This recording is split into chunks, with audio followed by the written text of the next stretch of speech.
Welcome to another blog. This is Moumita, and this was our second day in Seoul.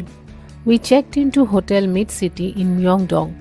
After a much needed 8 hours of sleep and breakfast with bread, scrambled eggs, and orange juice in the morning, we were ready for our trip to Gyeongbokgung Palace, which was around 1.4 kilometers away from our hotel.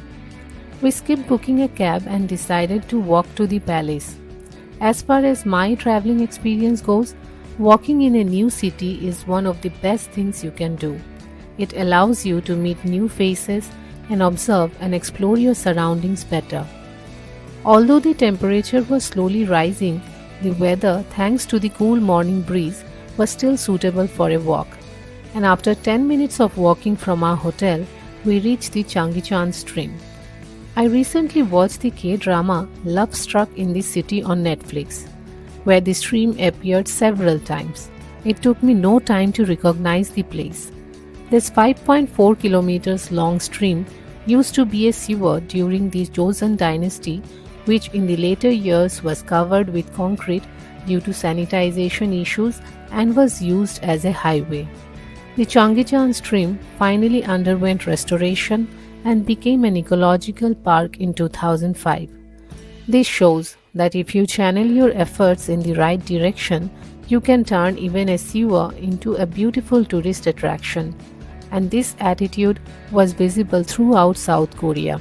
Even after standing amid skyscrapers, Seoul didn't give away the feeling of a concrete jungle. Greenery existed in every nook and corner.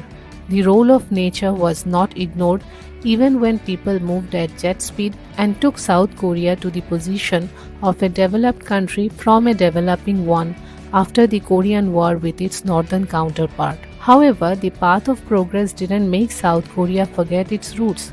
Gyeongbokgung Palace is one such example. The palace was built in 1395 during the reign of King Taejo of the Joseon dynasty. With Mountain Bugaksan as its background and Gwangamun Gate at the front, Gyeongbokgung was the primary palace of the Joseon dynasty after its foundation in 1392. The palace still observes the change of royal guards with great pomp and show in the evenings. Tourists dressed in rented hanboks from different stores in the city can witness the ceremony and also do a time travel inside the widely spread palace grounds. The entry fee is 3,000 won for adults and 1,500 won for kids above 7 years. But this palace that we saw that day in Seoul was a restored version of what it used to be like before, because Gyeongbokgung Palace was destroyed during the Japanese invasion in 1592. The demolished version sat there for almost 3 centuries until the restoration project for the palace was initiated during the 19th century. Around 330 buildings and 5,792 rooms were reconstructed, making Gyeongbokgung Palace slowly regain its previous glory. Unfortunately, Japan occupied the place in 1895. The palace ground was used for the Joseon Industrial Exhibition in 1915 and several new exhibition buildings were constructed. Japan started to strategically demolish the old buildings inside the palace. They even built a massive Japanese General Government building in 1926 with their target of erasing the heritage of the Joseon dynasty.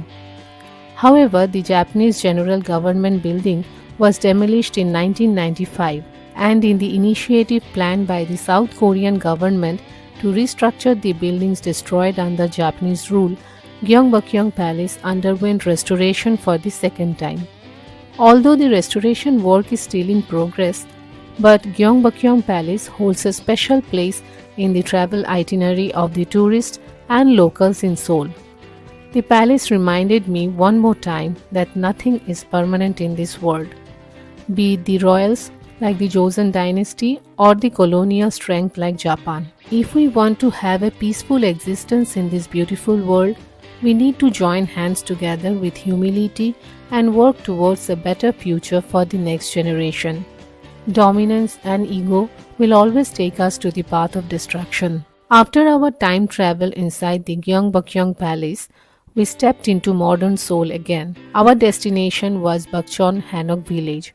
Hanok means traditional Korean houses. This village was once the residence of high-ranking government officials during the Joseon period. The traditional Korean architecture was undoubtedly something to adore and gave us a glimpse of the old Korea. But one thing which we had to keep in mind was to not talk in loud voices, as the village still had residents who had raised concerns about their privacy and the disturbance they faced because of the tourists in the past. We even found designated authorities requesting the tourists to avoid talking as much as possible while they roamed in the village. The tourists were most welcome to see and enjoy the traditional and contemporary versions of Korea as long as they didn't create any nuisance for the natives, a way in which every human being should exactly behave in any part of the world.